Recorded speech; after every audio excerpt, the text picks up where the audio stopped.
Salut tout le monde, j'espère que vous allez bien, j'espère que vous avez passé une très bonne semaine. Deuxième semaine depuis la reprise, on continue à taffer parce qu'on a quand même pas mal de choses qui arrivent.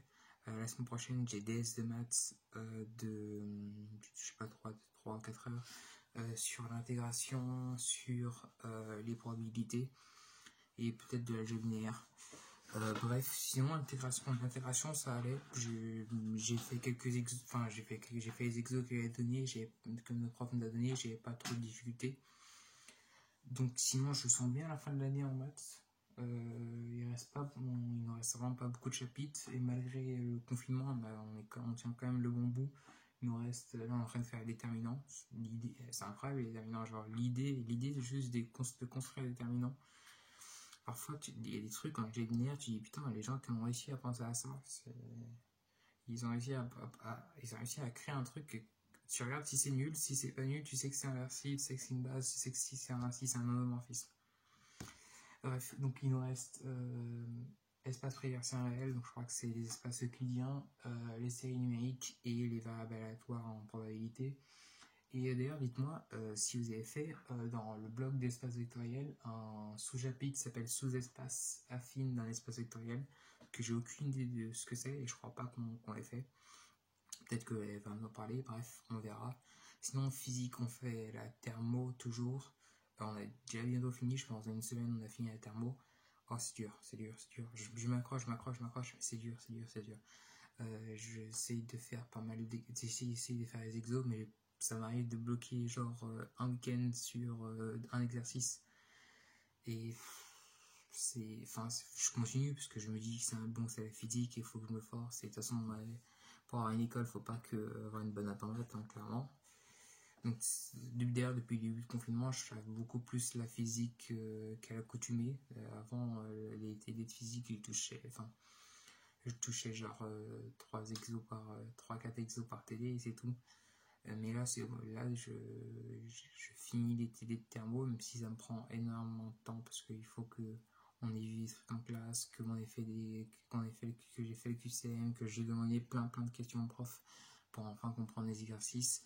Et souvent, j'attends d'avoir la correction pour faire les exercices parce que sans la correction, ça m'arrive de galérer sur un exercice et voilà. Bref, sinon, des autres matières. On a eu français cette semaine, on a commencé un peu à parler de Nietzsche, enfin surtout plus précisément de... comment ça s'appelle? Celui qui a fait Lettres à Mécénée. Ça j'ai un trou de mémoire, mais ça va me revenir.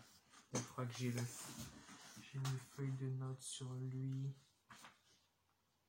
Oh, j'ai un trou de mémoire. Je vais trouver.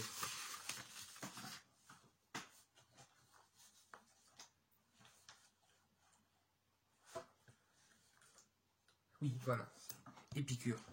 Désolé pour ce film. On a parlé d'Épicure et de sa théorie, de sa thèse par rapport au bonheur, le fait que selon Épicure, le bonheur c'est pas des petites trêves de plaisir, mais c'est un long plaisir dû à la concentration sur l'absence de troubles. Et parce qu'elle nous a dit que Nietzsche, dans son Gai Savoir, fait beaucoup de références à Épicure. D'ailleurs, si vous ne savez pas pourquoi je parle d'Épicure et de Nietzsche, c'est parce que depuis mars, quasiment, il y a une rumeur sur le thème de français de l'année prochaine. Et ça semble se confirmer, même s'il n'y a pas encore la validation définitive et officielle, que les 3 œuvres, ce sera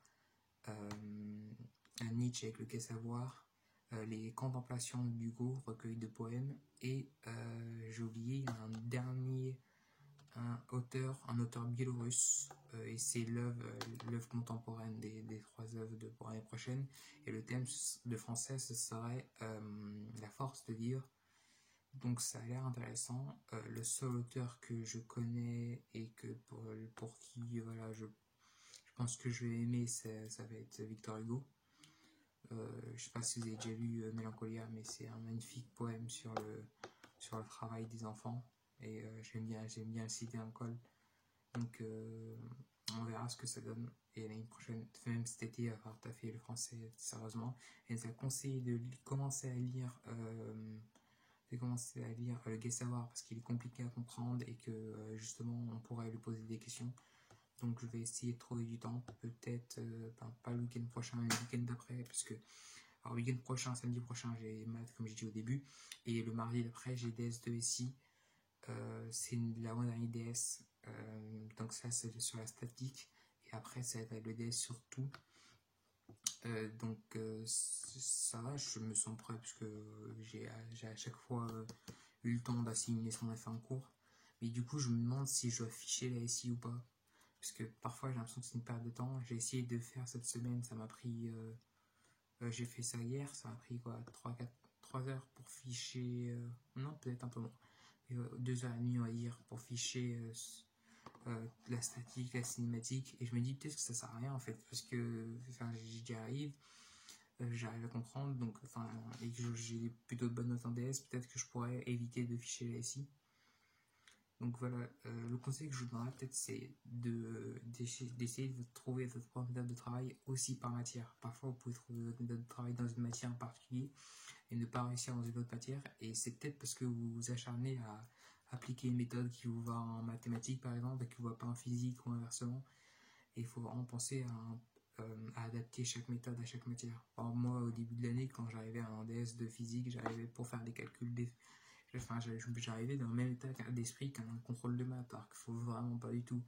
En physique, déjà en physique, essayez d'aller avec un état d'esprit de matheux, vous allez voir, vous allez vite vous faire surprendre, parce que parfois on apprend des trucs en physique. On va dire que le niveau de rigueur en physique, parfois, est assez... et il n'est pas autant il n'y a pas la même exigence de rigueur dans le raisonnement. Par exemple, on a vu la vérification expérimentale de la première loi de Joule. C'est expérimental, c'est pas vraiment une démonstration de la première loi de Joule. Et évidemment, moi, quand j'ai eu ça en classe, je me suis dit, attends, mais dans quoi ça vérifie cette loi? Mais c'est juste qu'il faut se mettre dans un esprit plus physique. Encore plus en SI, je pense qu'il faut vraiment, faut être vraiment dans un état d'esprit ingénieur. Imagine ton truc, imaginez un système qu'on veut dimensionner, etc. Après, je pense que ça m'aide d'avoir déjà fait SI, parce que j'ai pas de, j'ai justement toute cette difficulté à me mettre dans l'état d'esprit de la SI. Je l'ai un peu rencontré pendant tout le lycée, parce que pendant les 2 ans que j'ai fait SI, j'étais pas bon, franchement. J'avais quoi en terminale, sur les 2 premiers semestres, j'avais 4 points en dessous de la moyenne de la classe en SI.